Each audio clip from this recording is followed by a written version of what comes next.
इन कामयाबियों के साथ ही मास्चे नज़रियात का फैलाव भी शुरू हो गया। और फिर हम देखते हैं कि अगली चंद दहाइयों के बाद 1917 में रूस के अंदर मेहनतकश तबके ने हजार साला ज़ारशाही का तख्ता उलट दिया, और फिर उस तख्ता उलटने के अगले मरहले में जो एक टाउट हुकूमत, केरेंस्की की हुकूमत कायम की, उसका भी अक्टूबर 1917 में तख्ता उलट के वहाँ पे सोशलिस्ट इनकलाब किया, जिसको बल्शविक इनकलाब कहा जाता है, जिसने फिर पूरी दुनिया की कायाकल्प कर दी। मेहनतकश तबके को उनकी जिद्दोजहद को नज़रियाती जवाब दिया। उस फतह याबी ने पूरी दुनिया के अंदर मज़दूरों की तहरीकों को एक नई ज़िंदगी दी, और फिर मज़दूरों ने बहुत सारे दीगर मुतालबात जो हमें नज़र आते हैं पेंशन की शक्ल में, ग्रेजुएटी की शक्ल में, ओवर टाइम की शक्ल में, हेल्थ फैसिलिटीज़ की शक्ल में, या रहायश गाह का जो मुतालबा था, या जो सवारी का मुतालबा था, ये सारी चीज़ें वो हासिल करते गए और इससे भी ज़्यादा आगे बढ़ते गए। अब ये सारा एक वाक़या था जिसने दुनिया पे ये असरात मुरतब किए, और उसकी याद 1 मई को पूरी दुनिया में मनाई जाती है। यौम मई एक ऐसा दिन है जो किसी भी जो आम त्यौहार मनाए जाते हैं, खा वो मजहबी हों, सकाफती हों, या किसी भी किस्म के हों, उनसे बहुत बड़ा त्यौहार है। इसको दुनिया की हर नस्ल, रंग, मज़हब, कौम और मुल्क के लोग इस दिन को मनाते हैं। इस लिहाज से दुनिया का ये सबसे बड़ा दिन है, सबसे बड़ा त्यौहार है जिसको मनाया जाता है। और ख़ास तौर पे इस दिन के मौके पर जायज़ा लिया जाता है कि मेहनतकश तबके ने सनती इनकलाब के बाद के पूरे अरसे में क्या खोया और क्या पाया। 2023 का यौम मई ऐसे वक्त में आया कि जब मेहनतकश तबके से उनकी बहुत सारी मराहत छीनी जा चुकी हैं, छीनने की कोशिशें जारी हैं, और छीनने का इरादा बांधा गया है। मेहनतकश तबके को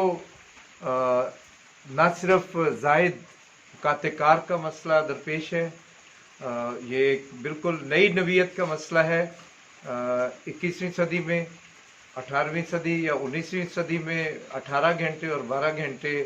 के तवील औकात-ए-कार का मसला था, लेकिन 21वीं सदी में तेज़ तरीन मशीनरी के ज़रिए पैदावार को उन्हीं मज़दूरों से लेने का मामला दरपेश है, जिसमें उनकी कदर ज़ायद को जदीद मशीनरी के ज़रिए, कंप्यूटर के ज़रिए और नए जो ज़राए पैदावार हैं उसके ज़रिए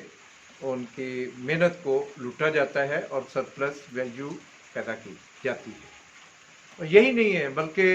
पिछले सारे अरसे में जो न्यू लिबरलिज़म है उसने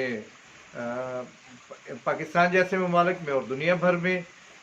लोगों की मुस्तकिल मुलाजमतों को कॉन्ट्रैक्ट लेबर में तब्दील कर दिया।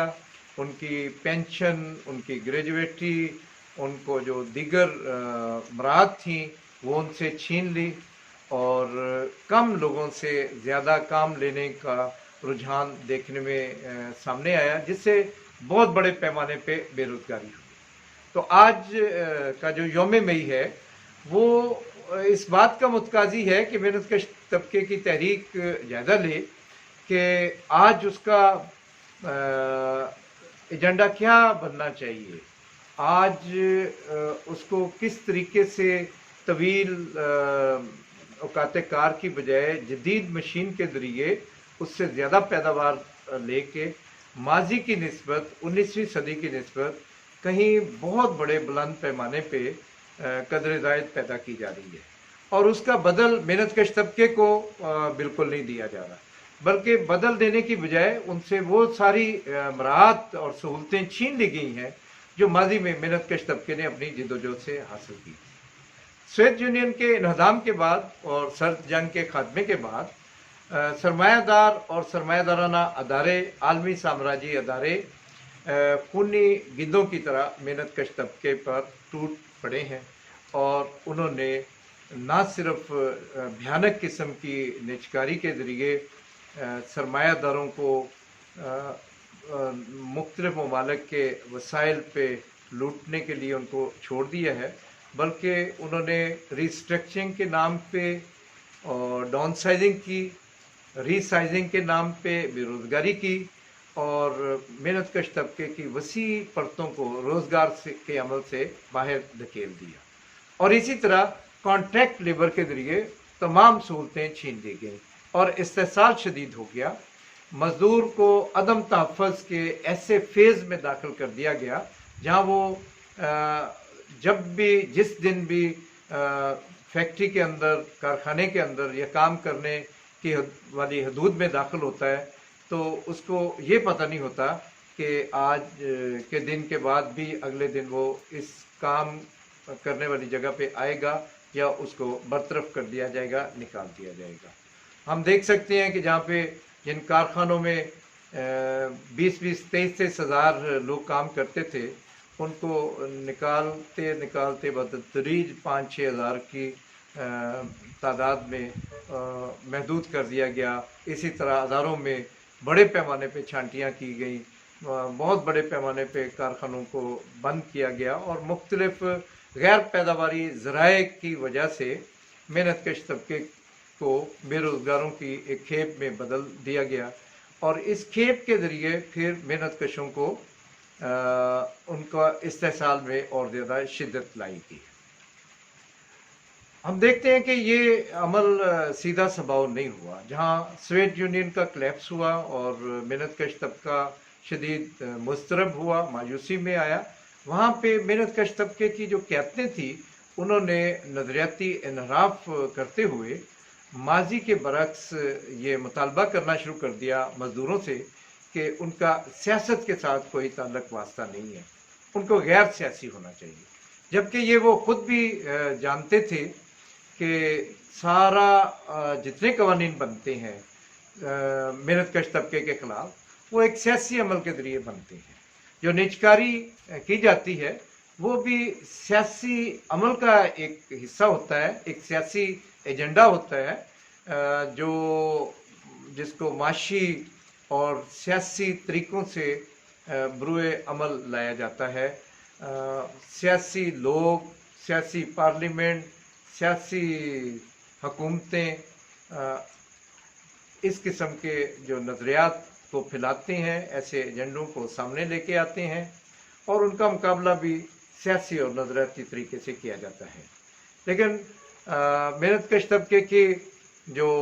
لیڈرشپ، جو ایک اشرافیہ کی ایک نئی شکل ہے مزدور اشرافیہ کی، وہ نہ صرف نظریاتی طور پہ منحرف ہو چکے ہیں بلکہ وہ محنت کش طبقے کی جو ایک سٹرگل تھی اس سے بھی لا تلقی کا اعلان کر چکے ہیں۔ اب ان کا رجحان عدالتوں کی طرف ہے۔ وہ محنت کش طبقے کو لڑنے کی بجائے، تحرک میں آنے کی بجائے ان کو عدالتوں کی طرف، عدالتوں کا رخ دکھاتے ہیں۔ اور عدالتوں میں کیا ہوتا ہے وہ آج بچہ بچہ واقف ہے۔ عمومی طور پہ عدالتوں کا کردار اتنا بے نقاب ہو چکا ہے کہ ان کا نہ صرف جو طبقاتی پہلو ہے وہ سب کے سامنے ہے، بلکہ ان کا اپنا جو اخلاقی گراوٹ کا جو چہرہ ہے وہ اب کسی سے چھپا نہیں رہا۔ پھر یہ ممکن نہیں ہے کہ ایک طبقاتی ریاست ہو، اور طبقاتی ریاست ظاہر ہے حکمران طبقہ اور سرمایہ دارانہ نظام کا رکھوالا ہوتا ہے، جو سرمایہ داروں کے اثاثوں کی حفاظت کرتا ہے، ان کے مفادات کا تحفظ کرتا ہے۔ وہاں پہ کسی طور پہ بھی محنت کش طبقے کو ریلیف نہیں مل سکتا، اور جس کا نتیجہ پھر یہ ہے کہ سال ہر سال، 10 سال، 20 سال مزدور اپنے چھوٹے چھوٹے جو حقوق ہیں ان کو حاصل کرنے کے لیے عدالتوں کی راہداریوں میں ایڑیاں رگڑتا رہتا ہے، اور پھر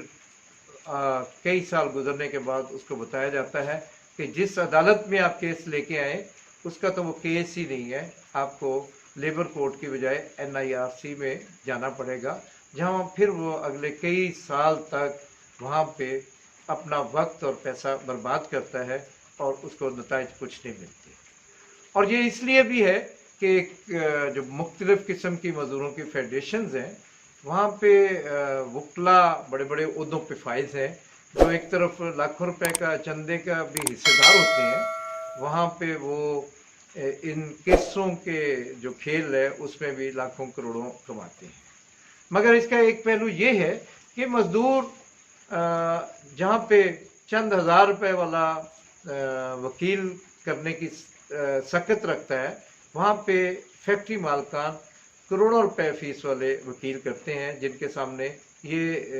वकला किसी तौर पे भी नहीं ठहर सकते। और सिर्फ वकला नहीं किया जाते, बल्कि वो तमाम जो नाजायज़ तरीक़ाकार है जो पाकिस्तान में राइज है, उसको इस्तेमाल किया जाता है।